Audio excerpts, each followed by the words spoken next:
August 2001, a storm began brewing in the Atlantic Ocean.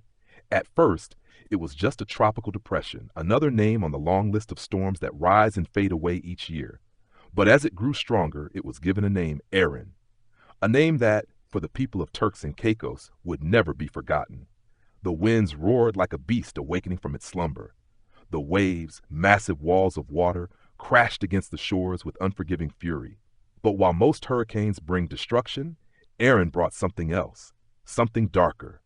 When Erin struck Turks and Caicos, the destruction was undeniable. Homes torn apart, roads washed away, power lines twisted like broken bones. But what made Erin infamous wasn't just the storm's strength, it was the mystery that followed in its shadow. Survivors whispered about strange lights in the skies the night before landfall. Locals swore the ocean glowed in unnatural colors, as if something beneath the waves was awakening. Some even claimed to hear voices in the wind, cries for help, or perhaps warnings. And then there were the disappearances. Families reported missing loved ones in the chaos of the storm, entire homes swept away with no trace. Yet, curiously, some records of these missing people were never filed, as if their existence had been erased. The government issued statements promising aid and recovery, but the official reports were thin, too thin. Damage assessments were vague. Missing persons lists were incomplete. It was as if the storm had swallowed not only lives, but also the truth. Years passed. The islands rebuilt. Tourists returned to the sunny beaches. But for those who lived through Erin, the scars were far more than physical. To this day, locals warn travelers not to walk the empty shores at night. Some say the wind still carries whispers. Others claim to see figures in the distance, standing at the edge of the sea, only to vanish when approached. So what really happened during Hurricane Erin? Was it only the rage of nature, or was the storm a perfect cover, hiding something much more sinister beneath its waves?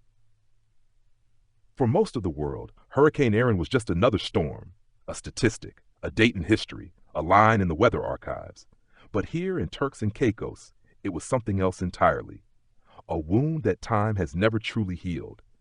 Even today, if you walk the empty shores at night, locals will tell you the ocean still whispers, that the winds still carry voices from that terrifying week, voices of those who were never found. The government files closed the case. They said Erin passed, damage was repaired, and life moved on. But questions remain. What about the families who never got answers? What about the strange lights reported before the storm? What about the children who were said to have vanished in the chaos? Storms destroy buildings, yes, but what Erin left behind was far more haunting. A silence, a gap in memory, a fear that creeps in whenever the sky darkens and the winds rise. So when we talk about Hurricane Erin, we don't just remember the wind and the rain, we remember the darkness that came with it. A darkness that no weather radar could ever track. Because maybe Erin wasn't only nature's fury. Maybe it was a cover, maybe it was a warning, or maybe it was something we were never meant to understand. And the truth still lies hidden somewhere in the shadows of Turks and Caicos, waiting for someone brave enough to uncover it. Before you go, don't forget to hit that like button, subscribe to the channel, and turn on the notification bell so you never miss the dark stories we uncover.